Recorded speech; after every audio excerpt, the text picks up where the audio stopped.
কাজ হবে। আর আপনাদের গিটার মনে করেন তেজি ঘোড়ার মতন শক্ত হয়ে লোহার মতন হয়ে দাঁড়ায় থাকবে। আর মনে করেন ওই মেয়ের কাছে গেলে আর বউর কাছে গেলে যাদের কাছে যান মানে তাদের তলা ফেটে যাবে, কিন্তু আপনাদের গিটারের ফানি এক ফোঁটা বের হবে না, আর গিটার স্টোন হয়ে থাকবে, গিটার কখনো এইভাবে পড়বে না। ঠিক আছে? তো আমি এই ওষুধটির নাম বলতেছি, আপনারা অবশ্যই খাবেন এই ওষুধটি। 5টা রসুনের পোয়া, তারপরে হচ্ছে 5টা কিশমিশ, 2টা খেজুর, আর হচ্ছে হলো 2টা খেজুর, 5টা রসুনের পোয়া, 5টা কাঠবাদাম।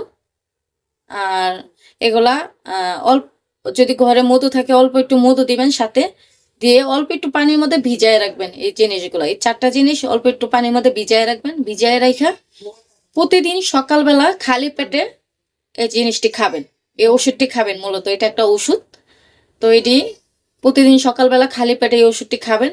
আপনি নিয়ম মতনে 1 মাস খাবেন, খাইলে আপনি নিজেই প্রমাণ পাবেন, নিজেই